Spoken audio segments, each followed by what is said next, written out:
welcome to the Crosley Show with me, your host, Davey Bowie. In today's episode, we will talk about two of our musical specimens.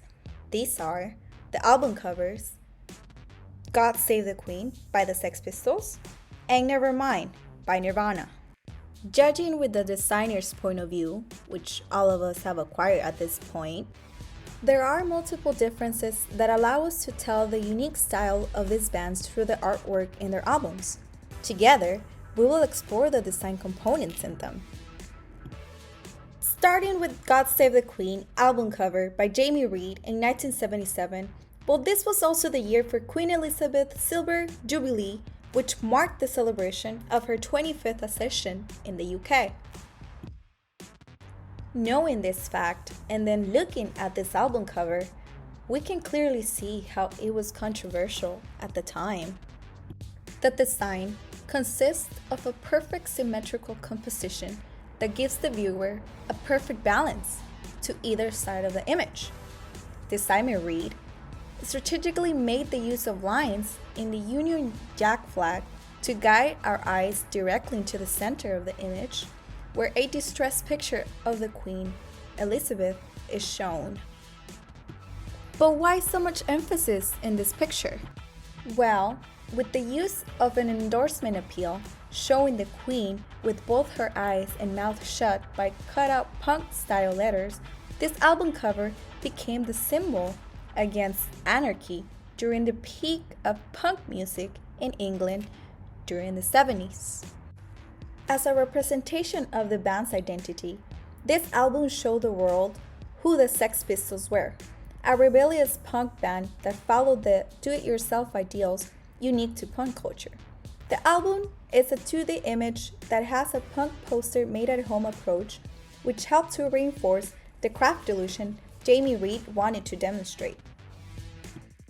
Traveling a couple years forward in time and space, we now have Nirvana's Nevermind album cover by Robert Fisher in 1991. For context, this was the years in which a new genre of music was evolving in the US.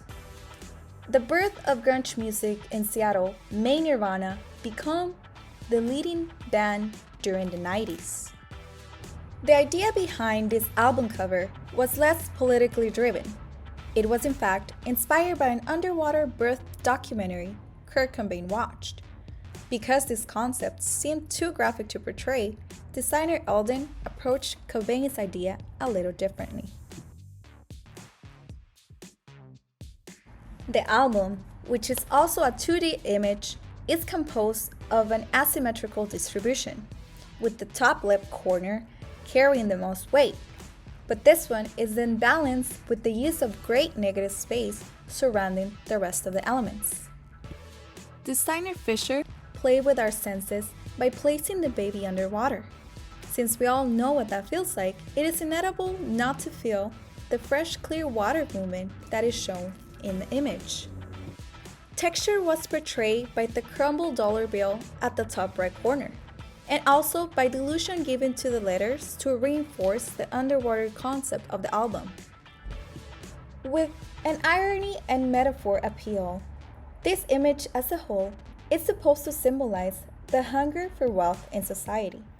As a representation of the band's identity in this case, the album shows a much cleaner and polished image than the one for the Sex Pistols, which is tied to the great success in the mainstream that Nirvana had, and how they worried about the acceptance of this one. In a little orthodox way to compare them to, we can slightly touch upon how both these bands had members that took their own lives, but in a much different way. We'd have Nirvana's lead singer, Kurt Cobain, who shot himself as he could not handle the fame, while on the other hand, the bassist, Sid Vicious, died of an overdose, which is more in the lines of an unfortunate accident rather than intentional. To conclude, despite of the many differences in style and the intent of their message, both the Sex Pistols and Nirvana, along with the designers Jamie Reed and Robert Fisher share the spotlight of being two of the most remarkable executions of the sign in music history to today, and that is something no one can argue. And with this, we conclude today's episode. Thank you all for watching, and I will see you on the next one. Bye.